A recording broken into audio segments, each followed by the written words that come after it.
Well, back in March of 2008, I was diagnosed with brain cancer.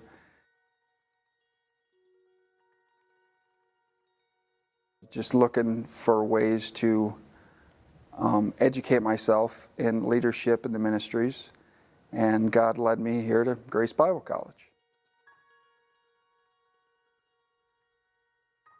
A lot of fatigue, a lot of weight loss. I lost all of my hair on my body. It was really hard for my family as well. My little boy, he was maybe a little over a year when all this came about, so it was hard on my wife. She had to take over kind of the responsibilities of both mom and dad while dad was getting well.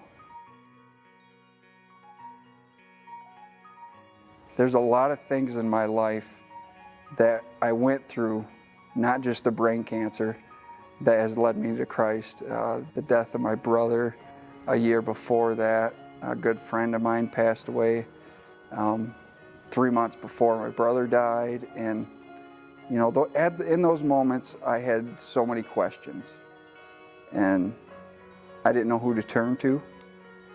We started going to church, and then through those moments at church is where I found out that God is calling me to be a leader in His ministries.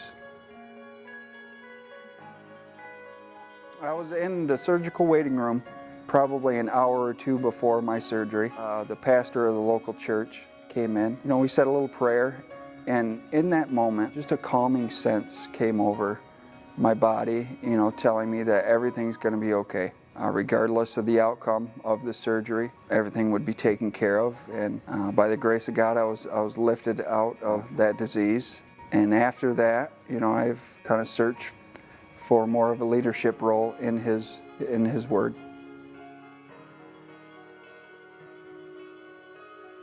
Being at home, you know, you can be a full-time worker and still do your classes. Doesn't take any time away from family.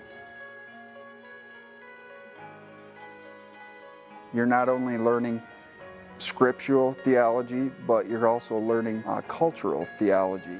Through the devotionals that we do weekly, and we discuss things online as classmates, there's a lot of things that I can put into a sermon through those discussions. I was really skeptical on getting a good, solid background in Scripture through online courses. You know, I have recognized that, yes, He does speak to you in many ways, and especially through these courses online. Mark Soy has been a very forgiving guy. I've had him in a couple of classes. He was my facilitator in the dispensation class, and I had a hard time, you know, wrapping my mind around the dispensation theory, and he gave me time to wrap my mind around that stuff.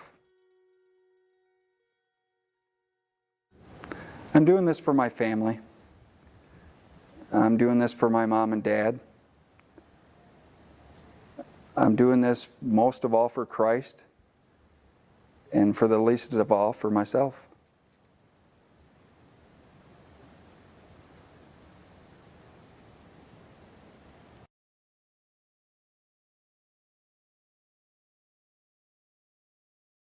Not You don't say that. Okay.